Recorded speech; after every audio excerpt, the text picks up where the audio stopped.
ನಮಸ್ತೆ, ನಾನು doctor Pratibha Patel M, principal of IMJ institute of science and commerce, Moodlakatte, Kundapura.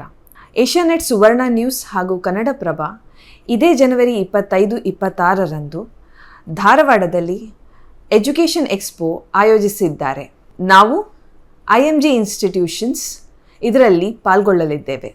ನಮ್ಮಲ್ಲಿ engineering, degree, nursing ಮತ್ತು paramedical ಕೋರ್ಸ್ಗಳಿದ್ದು ಇದೆಲ್ಲದರ ಮಾಹಿತಿ ಅಲ್ಲಿ ನೀಡಲಿದ್ದೇವೆ. ನಮ್ಮಲ್ಲಿರುವ ಪ್ಲೇಸ್ಮೆಂಟ್ ಹಾಗೂ ಆ್ಯಡ್-ಆನ್ ಕೋರ್ಸ್ಗಳಲ್ಲಿ ಸಾಕಷ್ಟು ವೈವಿಧ್ಯತೆ ಇದೆ. ಇದೆಲ್ಲದರ ಬಗ್ಗೆ ಮಾಹಿತಿ ಎಜುಕೇಷನ್ ಎಕ್ಸ್ಪೋದಲ್ಲಿ ನೀಡಲಿದ್ದೇವೆ. ಇದಲ್ಲದೆ ವಿದ್ಯಾರ್ಥಿಗಳು, ಪೋಷಕರಲ್ಲಿ SSLC, PUC ನಂತರ ಮುಂದೇನು ಎಂಬ ಗೊಂದಲವಿದ್ದಲ್ಲಿ ಎಜುಕೇಷನ್ ಎಕ್ಸ್ಪೋಗೆ ಭೇಟಿ ನೀಡಿ. ಜನವರಿ 25 ಹಾಗೂ 26ರಂದು ಎಲ್ಲಿ? ಮೊಗದಂ ಆನಂದ ಕಲ್ಯಾಣ ಮಂಟಪ, ಧಾರವಾಡದಲ್ಲಿ. ಈ ಬಗ್ಗೆ ಹೆಚ್ಚಿನ ಮಾಹಿತಿ ಬೇಕೆ? ಸ್ಕ್ರೀನ್ ಮೇಲೆ ಕಾಣ್ತಾ ಇರುವಂತಹ ನಂಬರ್ಗೆ ಕರೆ ಮಾಡಿ.